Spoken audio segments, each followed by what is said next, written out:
Hey guys, thank you so much for joining me again for another episode of Real Talk about race. And we are absolutely keeping it real today because today I have my girl, my first roommate at Spelman College.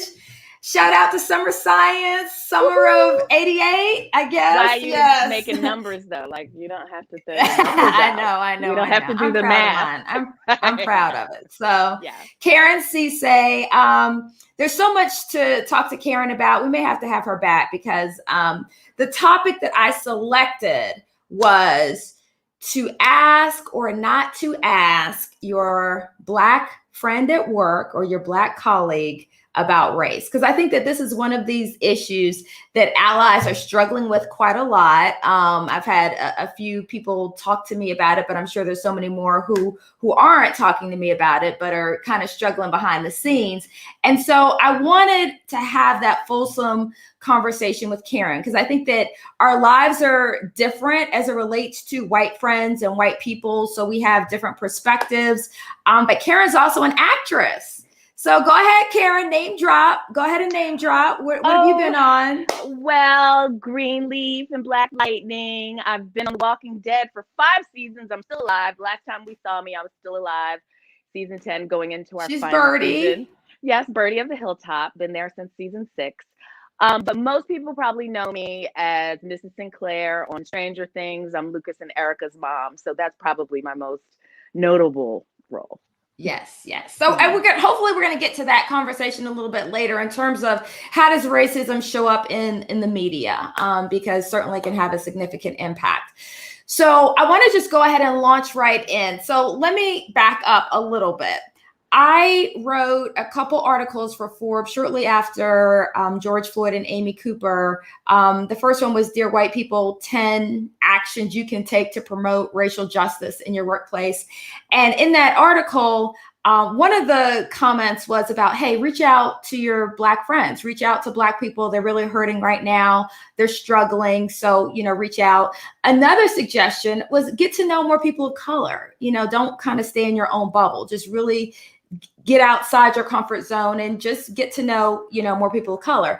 And it was interesting. So after that published, like almost immediately, my phone started blowing up a little bit with mostly Black people saying, hey, wait a minute. And so you were one of the people who texted me and something along the lines of, don't be telling all these white people to ask us all these questions. And I don't have time for all that. And you weren't alone. I mean, there were a lot of people saying something along those lines. And I 100% got where you were coming from. But let me just throw that out there to you. So just talk to me more about your thoughts around that.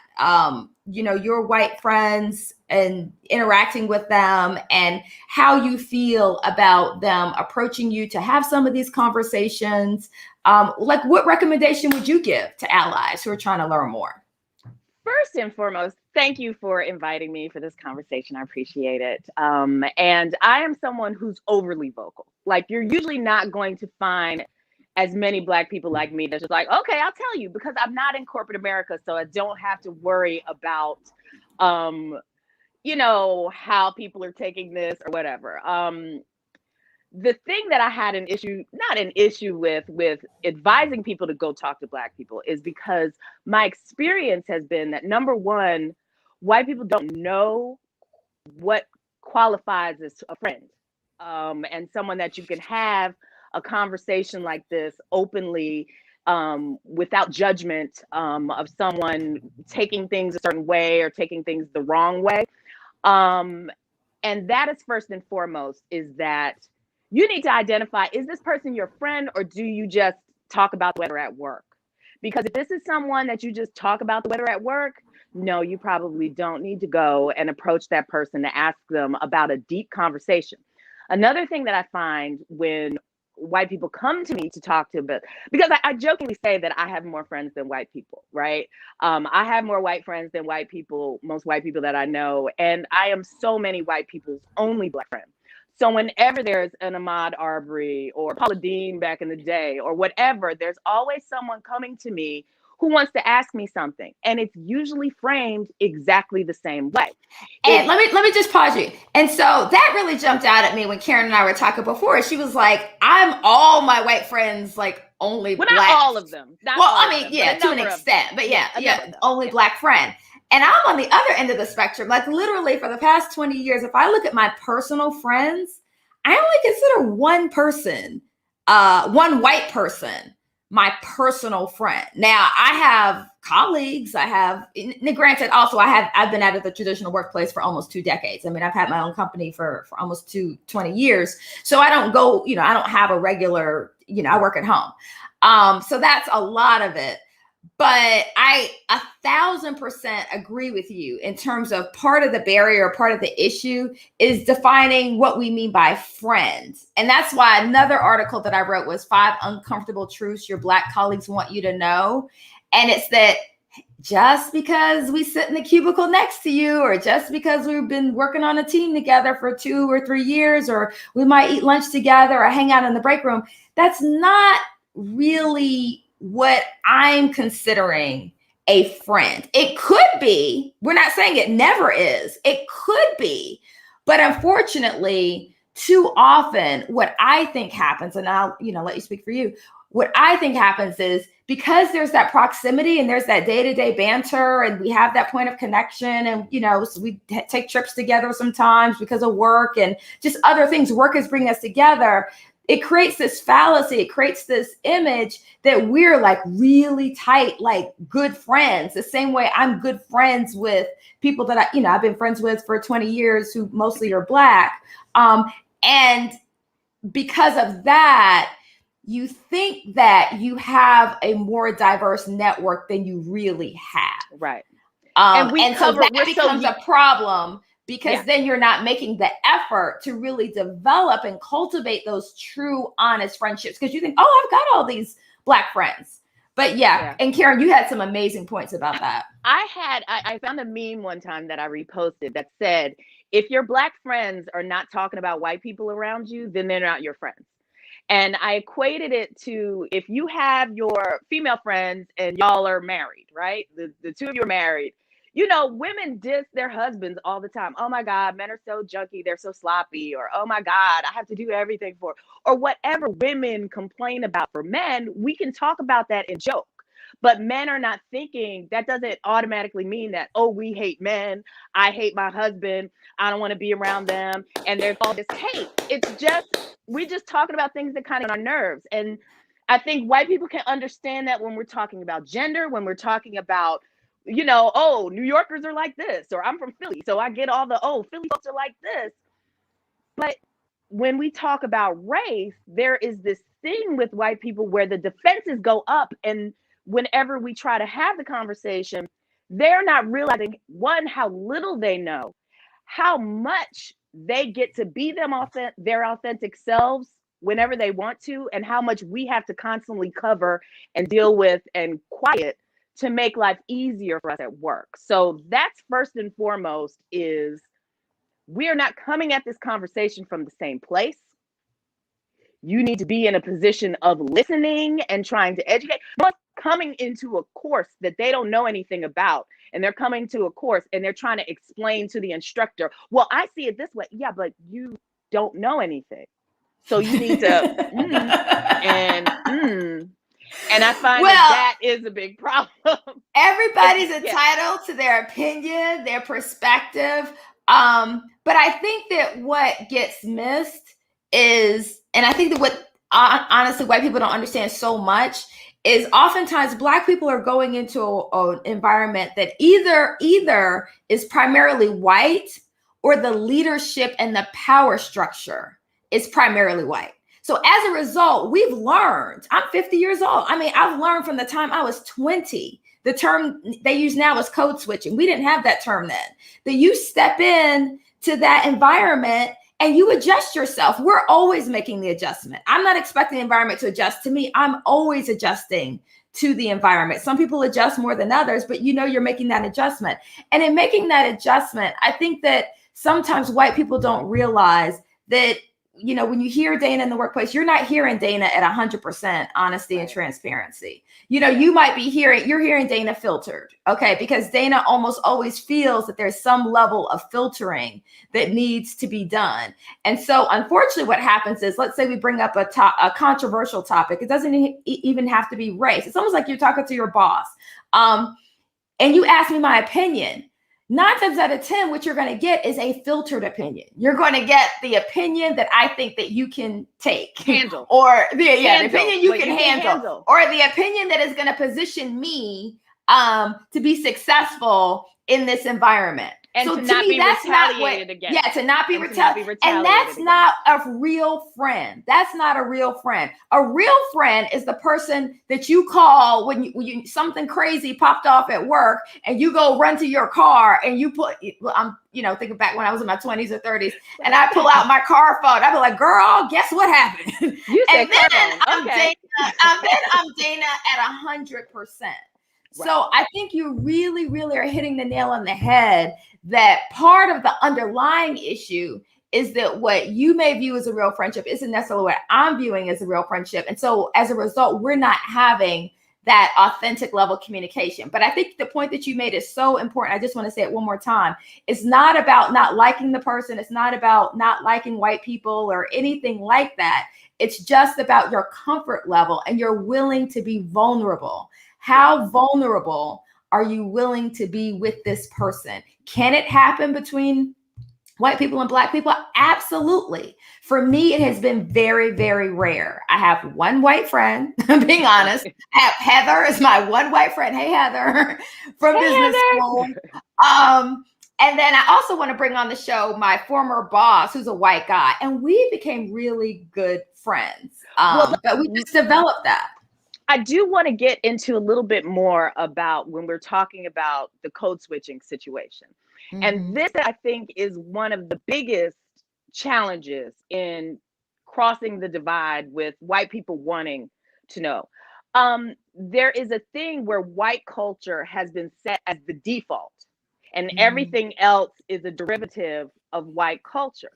So what white people consider normal, what white people consider acceptable, what white people consider this is the standard. Whereas Black people deal with things differently, Latinos deal with things differently, Asians deal with things differently, but we all have to assimilate to what the white culture has identified. And the minute you can accept and acknowledge that this is white culture that has been normalized, that is the first step in understanding. Because, I got into it with somebody this weekend where it was really just a difference this is how traditionally I've had the experiences of dealing with white women in the workforce and dealing with how Black women deal with things. But since I'm not in the corporate world, I didn't have to play the corporate games. And so she got 100% Karen. But, she got 100% Karen. And it was really a cultural difference in what her expectations are of how she defines respect and disrespect and how I define it. And for so long, the white culture has been, that is what we all have to, in order for us to survive, in order for us to work, in order for us to be considered professional, we have to be able to do what white people do and do what we do. And I'm going to use my job as an actor as an example of saying this. The hair thing, we're finding out more and more about the fact that there are so many professional hairstylists in the entertainment industry that do not know how to style textured hair. They do not know how to deal with it. They don't know what products to deal with it, but they are considered professionals because they know how to do white hair. Whereas Black hairdressers, Latina hair, Latin hairdressers, they have to know how to do everybody's hair. And if we came to the set and only knew how to do textured hair, I only do braids. We would be considered unprofessional. But they're not considered unprofessional for only knowing how to do white people's hair. And then you have people that are given positions and authority. There have been so many times on set. If we call them day players, if I'm just there for the day, they will just hire a Black person for that day to do my hair. Whereas the person who is in charge should know how to do everyone's hair. Right. And Really. the person who is hired for me, they're a day player. They don't have a regular job, but they got to come on and teach the white people how to do my hair. And it's insulting to us as talent, because it means that you don't think it's important enough to know how to do every butt that sits in this chair. You should be able to do their hair. It's an othering. Yes. If I talked about microaggressions to a client yesterday, it's an othering. It's something that lets you know you don't quite belong. Like we really planned for this. You're outside of this. Yeah, this is normal. Standard. So you're abnormal. You're outside the bubble. So we need something special for you. It's this sense of not belonging. It's this sense of othering that is subtle. It's subtle, I think, to them, or it might seem subtle, but it feels much more prominent, I think, when you're the one who feels othered now. Right. And the initial part of that is there's still no desire to learn. Oh, yeah. Yeah. And that is the difference. Okay, so this is what I want to do. I want to hit hard on the topic, and then I want to pivot to more about the media, since you've got so much experience there. So on this topic of, because, white people are showing up, they want the answer. They want to know, hey, do I do this or not? So I'd love for you to talk to both sides of that. One, what are some of your frustrations around that? I remember when we talked before, you said sometimes you get a little exhausted, when you do have some of these conversations with white people. So what are some things, what are some of your real raw feelings around that? And then let's flip to the opposite. What's your advice? Let's put their hat on and say, hey, well, I'm a white person. I don't have Black friends, or I work around a bunch of Black people. It seems like a waste not to try to engage. How do I engage? What are some tips? And as I throw that to you, Karen, obviously I want to say we're two people. We're two Black people. Right. We do not speak for all people. For we everyone. Don't speak for all Black people. We can't. We all got together and we came up with this. We had a meeting. But I think, exactly. We didn't come from the Black meeting and we're reporting out. The Black people. But I think that this is how we learn, myself included, is you hear different perspectives and you pick from it and you decide, that's something that resonated with me. So that's always the spirit in which I offer some of this feedback. So let's start with, why do you feel like you get a little exhausted sometimes when having that race conversation with white people? What I found when it's someone, and there's different conversations that happened after George Floyd and the whole Black Lives Matter thing, that was incredibly exhausting. But let's talk about the initial thing of what I've had the experience of prior to I jokingly call it the Great White Awakening. It's this where they're not asking me for information. They're asking me so that I can give a pass for them to do something, or for me to absolve them of guilt of doing something that is unacceptable behavior. Well, why do you guys get to say the N-word when you sing along with rap? Because you ain't never been called the N-word. That's why. You know what I mean? Like it's a different thing for you. And that's, well, how come y'all can say it, but other people can't say? Well, that's a conversation that we need to have within our community. But you just need to focus on the fact that you probably shouldn't say it. But if you want to say it, go on. But you're going to have to deal with what happens as a result of that. And or why do you even need to say it? Like my issue is also, why are you focusing? We've got so many issues with real racism. Why do you find some infinitesimal issue that you think is some gotcha, inequality that's where we want to focus? So sorry. Yeah. It's that, and the questions are almost always phrased like this.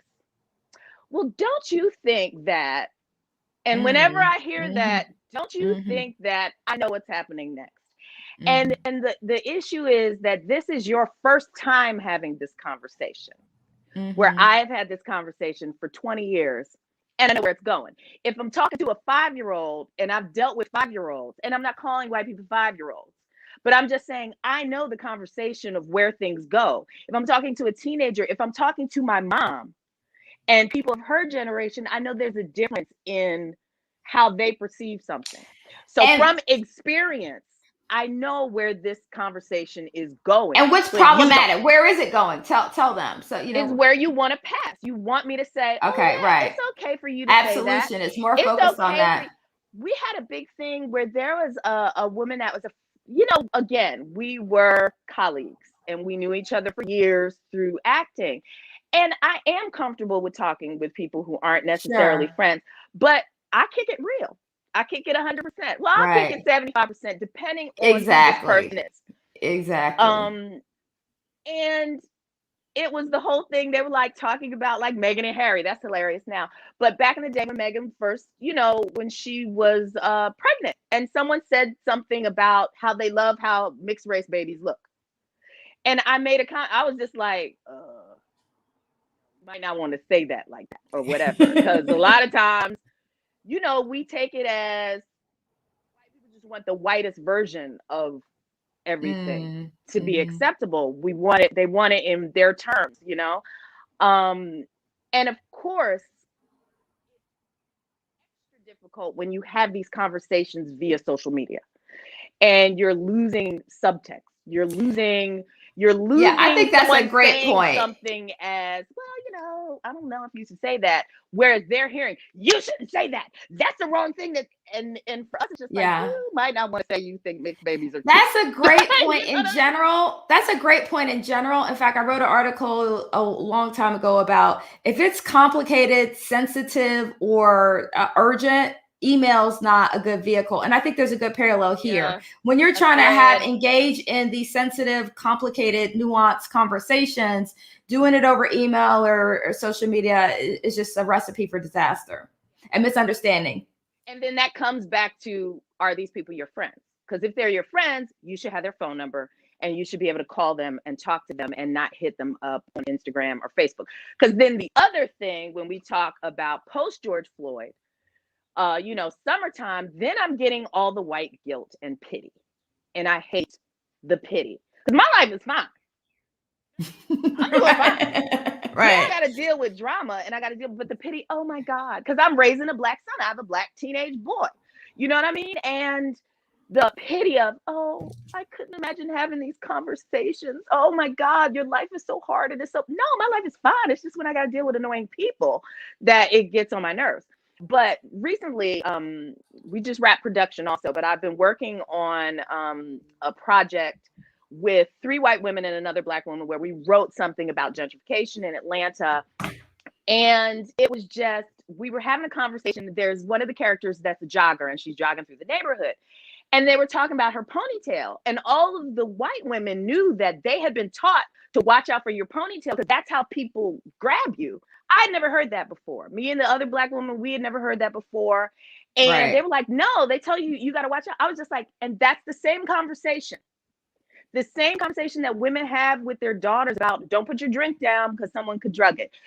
Those are the same conversations that we're having with our black sons, our black daughters about the police. And it's not, oh, baby, I got to tell you this hard thing right here for you. Right. That is because the other thing that's being left out of the conversation is class and how, and I think that's where we lose the poorer whites in the conversation about race, because they're like, well, wait a minute, I don't have anything either. I don't have a silver spoon. I don't understand what you're talking about. Because I don't have anything and we have a black president. So what are you talking about? I see Beyonce, I see Oprah. What do you mean that black people aren't doing well? You've been educated and I haven't. And this is where we're losing that conversation, is that when we're talking about race, it's all relative. When we talk about things, it's relative of where you are in the world. There are places where I'm black and someone else is white, but because the way that I speak and the way that it's obvious I've been educated and I'm confident in things, someone will listen to me before they might listen to another white person. And that is because of education and class and things like that. But it's relative. If I'm in the same position on the same line, am I going to be given the same attention as someone else? Is it going to knock me down a level because I'm a black woman? Right. Well, okay. Okay. Let me pause you. I finally found my comments again. I need a producer. I can't do everything. All right, but you've thrown so much stuff out there that I wanted to jump in. And when I come back to you, Karen, what I want you to share more is, okay, what are the tips? What are the recommendations you're going to give to allies who do want to engage, who do want to learn more, who do want to build better relationships? So it's like we've been sounding maybe a little negative in terms of the things, that get on our nerves, but I want to flip it to the other side. Well, what can they take from it? What can they do differently, or what's a good way to approach it? But let me just, before we get to that, let me just chime in with one of my little pet peeves, because you talked about, you really have an issue, and I think it's such an important point, with when they're coming for absolution, or they're coming with pity, or it's coming with a spirit that just isn't as productive. One of my biggest frustrations too is when you're spending most of your time proving to me that you're not racist. That you're not racist. It's like, instead of us actually either engaging as people, irrespective of race, or if we are going to talk about race, figuring out how we can move things forward, it's like you're putting all of your energy into telling me about the Black guy you dated in college, and your Black friend that you had, or the nanny that you had growing up was just like family. She was right, family to us, right. But she called your mom Miss So and So, and you called her by her first name. Okay. Exactly. But this is, I think, what Robin DiAngelo talks about so brilliantly, is not that my perspective is right and your perspective is wrong. You're welcome to your perspective. But if you're coming to me theoretically to advance anti-racism, but you're putting your energy into convincing me that you're not racist, I just don't think that white people understand how those are big red flags that pop off. And it happens so often. Even if the conversation isn't supposed to be about race, it's like somehow they find a way to throw in there that their sister-in-law is Black, or that, like you said, the name, or whatever it is. It's like you want racial credibility, and we're just not interested in doling that out. So for me, I would say tamp that down. Like, if you're trying to engage with someone, like, engage with them just as a human being. That would be my recommendation. That's my point. And that's exactly what I'm saying. If you want to have these conversations, you have to build. If you see land that you want to develop on, you just don't start talking about what towels am I going to buy for the bathroom. You still have to build a foundation. You still have to build the house. You still have to do all this stuff, put the wall, you know what I mean? You still have to put the roof up and do all of these things before you can start talking about curtains. And I feel like people want to talk about curtains, but they don't want to build the foundation first. Right. And you just need to find Black friends, people that, do y'all like knitting? Maybe that's where y'all have a friendship. Find a point of genuine teenagers?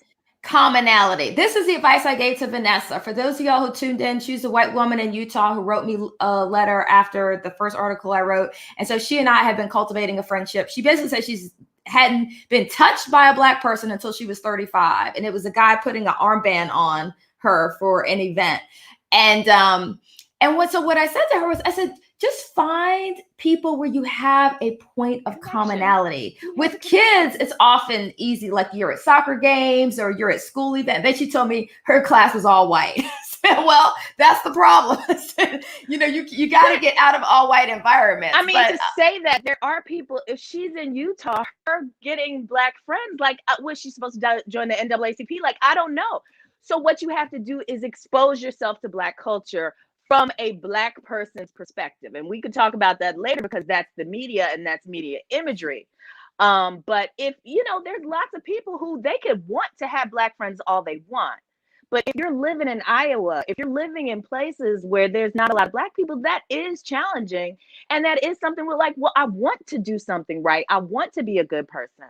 How do I do that? And I think what white people don't understand a lot of times, and you spoke to this earlier, you don't realize how much people twist themselves into a pretzel to accommodate white culture, And so now we're talking about having that genuine friendship. That means kind of stepping away from that and approaching things as equals. And there probably will be differences, but certainly there'll be points of commonality. So my recommendation is, whether it's you both like jogging, or I was thinking music. I love baking. I love this. Yeah, whatever it is. Yeah, you love TLC. You watch the same reality shows. Whatever your kids are around the same age.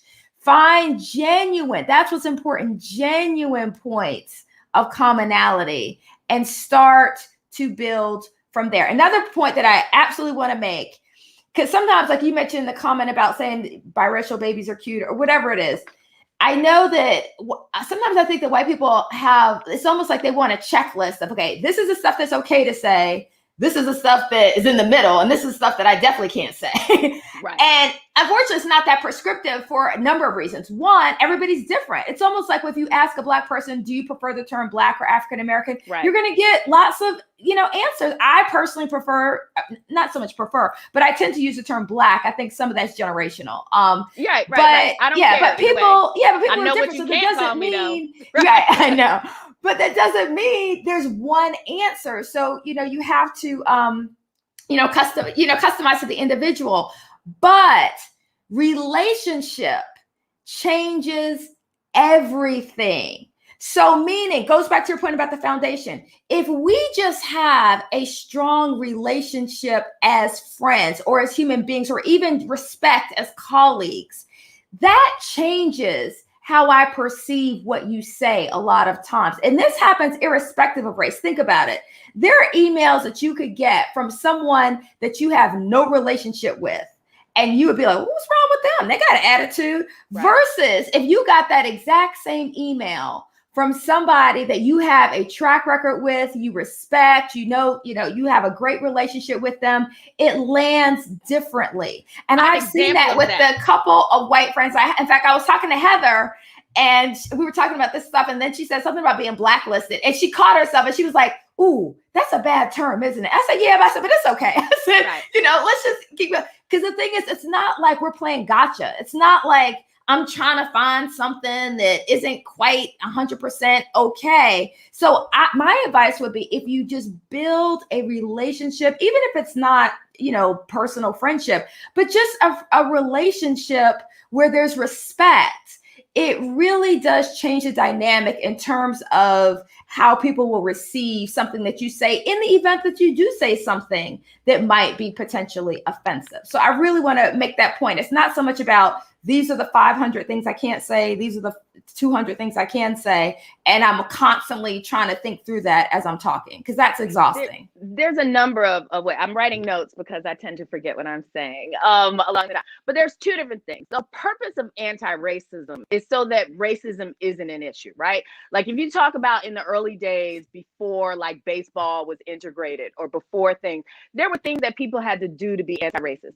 At this point, yeah, there's other things that are subtle racism, whatever. But once everything is integrated, and once people are kind of taking on their talent, race isn't an issue. How many Black people that are in the NBA is not an issue anymore. Having a Black woman be Miss America is no longer an issue after Vanessa Williams. You know what I mean? So the point is to get to the point where race is not an issue. But if that is the sole purpose of you trying to formulate this relationship, it will come across as inauthentic. If you're coming at me just wanting to ask me a slew of questions to answer you and to let you know that you're not a racist, I really don't care to entertain that. Right. You can sense if that. We've never spoken before, right. We've never had a conversation about Game of Thrones, if we've never had a conversation about, this industry in Atlanta and being an actor here in Atlanta, why are you coming to me at this? Am I literally the only Black person you know? Because that's where you need to start, And let me just say this example. So one time we were having an example, because again, I'm one of those people that I do have fun with kind of ruffling feathers. Like I have fun with saying things that get people upset a little bit, and I dare them to push back because I'm ready. You know what I mean? So I am a different person in that. I know where you most are. of my friends are like, I don't even deal with it. But so one time there was a conversation online about people in the industry. And this could be a segue into the media representation and everything. But one person was talking about, how there's such a dearth of people of color and women behind the camera. Like when you talk about people who are greenlighting program projects, people who are in charge, it's still, even through all of this, it's still like 95% white men making decisions. When you go on set and you see people that are working, Tyler Perry is the number one employer of Black people in front and behind the camera. That's in Hollywood. That's anywhere. Tyler Perry employs the most. I can go on a set and it's still all white. It could be a Black show and it's still all white people you know, on sound, on lights, directing, you know what I mean? All of that. So it's still through the mindset of a white person. We call it white gaze or whatever, you know? But so we were having a conversation about people not being in this. And so one white male, I didn't know who he was, kept talking about how because they'll bring up that one person who is the anomaly or the, you know, the outlier exception of the situation. Well, this and that. And we started going back and forth, but we know what the numbers are because I'm a numbers person. When it comes to this, I love kicking out numbers because I'm like, you can say what you want to say, well, what your perception or what your experience is, but this is what the numbers are saying. And it's still 95% white male, period. You know what I mean? So whatever you experienced, the industry, this is what is going on in the industry. So we're going back, and of course, I'm like, look at this, who is this? And da-da-da-da-da, and blah, blah, blah. And then I looked up, because, you know, you got to go on to Facebook and be like, who is this person? And then come to find out, this is somebody I knew and liked from set, you from Philly. I was like, wait a minute. So I completely changed my tone and how I was talking to him. Hey, is this so-and-so, my boy from Philly or whatever? Are you really saying that when we're on set this way, that this is what you see? Because we're on the same set and it doesn't look like that to me. And then we got to what he was really trying to say. And it wasn't anything of how it was coming across. But the only reason why I even took that time is because I realized that I did know him. Exactly. And he did. And now he's my boy. And now I see he's one of those guys, because he's from Philly. He's just going to speak up and speak hard about whatever he believes in, whether it's the LGBTQ community, whether it's whatever. And he's a straight white man that will kick it and say it in whatever way. It's just at that time, it wasn't coming across the same way. And I've had that experience plenty of times too. But because we had that relationship before, we were able to shift gears and tone it down.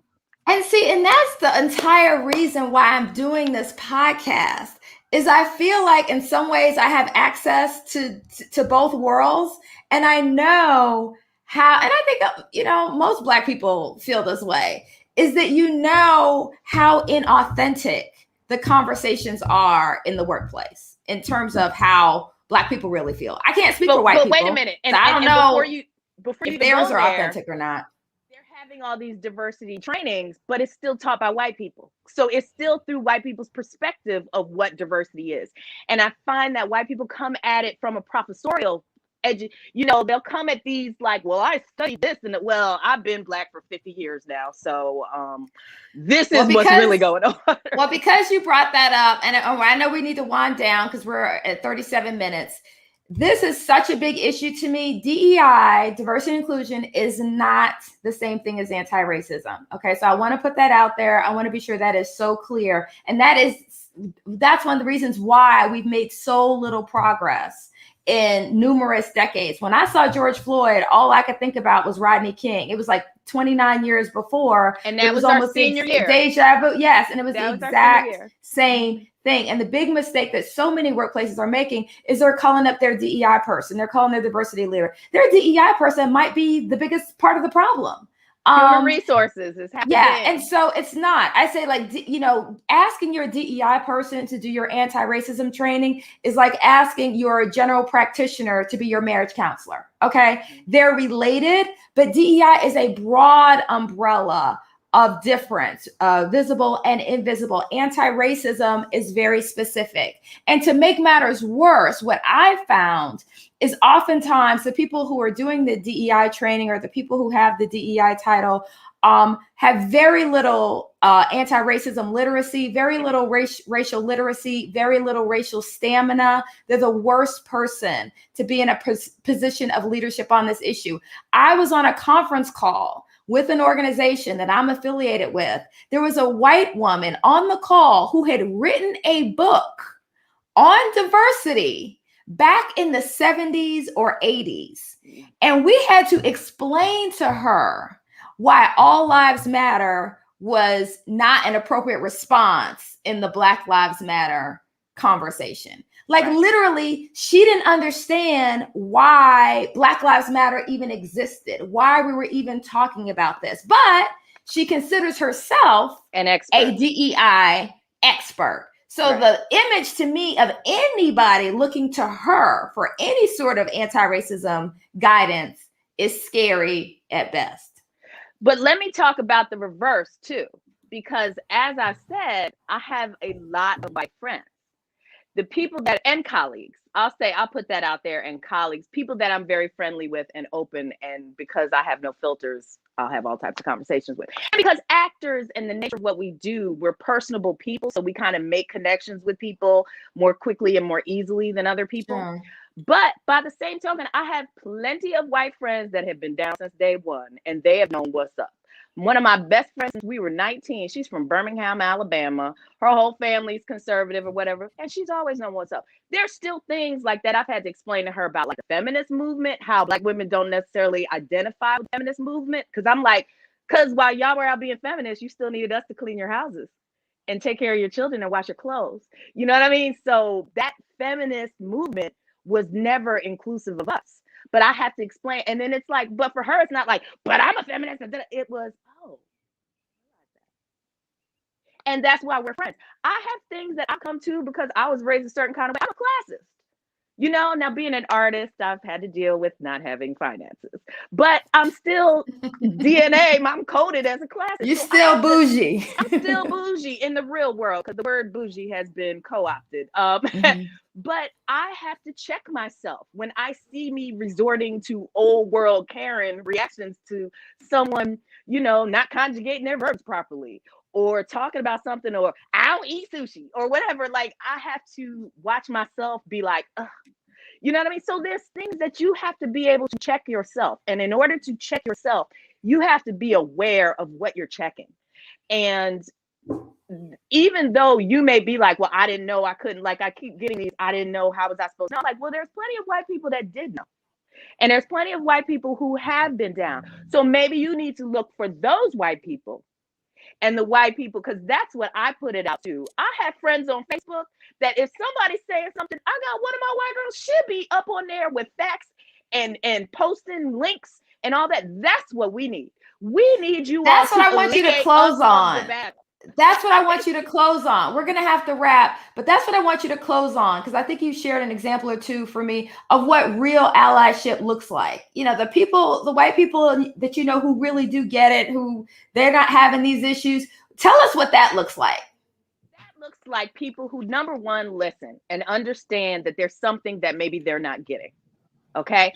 So many times we see people coming to the defense of someone that they're friends with. And it's like, in certain situations, maybe you just need to be quiet and just listen and then research. There's a whole slew, if you just Google, what can I do as an ally or whatever, there's a whole slew of things. And reading lists. Watch shows, watch Insecure, watch the shows that are written and produced by Black people. Ava DuVernay.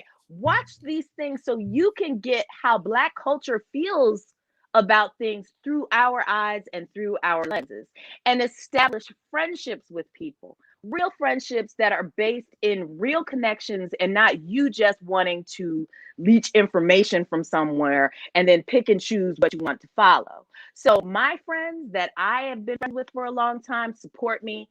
They understand where they are and they understand when they need to educate themselves. And we can't be that person. Oh, another thing, this is a big thing. When the conversation goes, and you alluded to this earlier, are we talking about your actions or your feelings? Because your feelings is about you, but your actions are about me. So focus on, I shouldn't do this, instead of, but I feel guilty, or I feel sad, or I feel defensive. It's about what your actions made me feel. Kendi talks about that. He was like, you know, real advocacy is not about feelings, it's about outcomes. So we have to move away from just being obsessed. And we're all narcissistic to an extent in terms of, you know, our feelings. But unfortunately, too often we can get stuck there. People can get stuck there, and then the outcomes never change. That's why we have so few Black CEOs in the Fortune 500. But the other thing I wanted to highlight was the real allies, the people, the white friends that you have that you so respect, will shut things down on social media. Shut things down before I get a chance. I had that conversation with one of my white friends, and I think that we continue to feel differently on this, but I call it playing footsie, social media footsie with racists, where they'll say something that's inappropriate or they'll say something that's offensive, and instead of shutting it down, they're spending so much time coddling Making them. There's all this excuses. social Well, they're media. not really, I Oh know no, you're them. such a good Oh, they're not person. really And a I mean, good and so it's like person. now again, the energy is redirected. Instead of focusing on advancing anti-racism, we're focusing on coddling this person and ensuring that they feel okay, ensuring that they're going to have a great day. That's never my goal, is to hurt somebody's feelings. But at the end of the day, it's like MLK talking about letter from a Birmingham jail. You've got to prioritize progress over comfort. Okay. But and it's always your comfort and never mine. It's never really about my boundaries. It's not about what I'm feeling, because you're the instigator of the moment. And now you're upset with my response. And it has to be about, again, you can't be so caught up in feeling offended or feeling bad. You need to be focused on making things right and understanding the totality of what's going on, and not through this tiny window. Because even if I might have overreacted to, I could overreact to this one thing because of experiences that I've had over a period of time, and maybe you weren't coming from that place.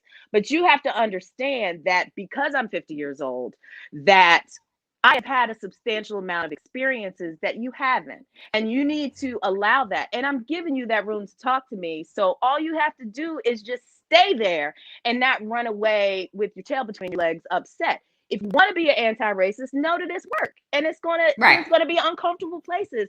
And if you are okay with being uncomfortable, then you are going to be a part of the solution. Yeah, like I said in one of the previous ones, discomfort is just part of the process. It's not the goal. We don't want to make you cry. Just like when you go to a trainer, they don't want you to feel, aches. And when you go to a therapist, there's tissue there for a reason. They know that, having some level of discomfort is part of that progress. And that is what is so key. So, God, I should have written it down. I had one other closing point. See, that's why I'm writing down stuff. I mean, I can't really read it. Oh, I know what it was. So I'm just going to wrap on this. Is my last tip would be depersonalize. When you go into these conversations, it's not about you. I'm not thinking anything negative about you and your ancestor. Depersonalize. Because guess what? You didn't own people and I didn't own people. So this problem, neither one of us created it. I think it's like pollution. Think about the environment. Think about pollution the same way. We didn't create it, but it's our responsibility to improve it. We've still got to roll up our sleeves and figure out what we got to do about it. So the more we can get away from trying to assign guilt and blame, and you did it, and that's not what this is about, okay? So if you can depersonalize and not think of it from that perspective, but more so think about just learning, just understanding, listening, hearing, and then figuring out what we can each maybe do differently. I think that is a great tip as well. Definitely. So with that, thank you. This has been awesome. We didn't even get to the media a whole lot. We'll have to have Karen back. If you guys are interested in media and racism and entertainment space, send me your questions, because I might twist Karen's arm and see if she can come back another time. But I'm just so grateful for you guys joining me. Send me any questions, comments, topic suggestions that you might have. I would love to include those as much as possible. I am authoring 2 LinkedIn learning courses. The first one is how to speak up against I wrote that wrong. Not how to speak up against anti-racism, how to speak up against racism at work. And then the other one is how to foster anti-racist workplaces, a practical guide for all employees. Those are going to be coming out in the next several weeks. And so I'm hoping that you guys can check those out on LinkedIn Learning. And I really want to thank Karen, show Karen some love. Really want to thank Karen for joining. And again, maybe I'll twist her arm and she can come back again, because I think we need more of this. We need more honest, open, candid conversations. We need a place where you can hear the things that maybe your Black colleagues are not going to say to you, or your white colleagues are not going to say to you. So with that, thanks for joining, guys. We'll see you next time.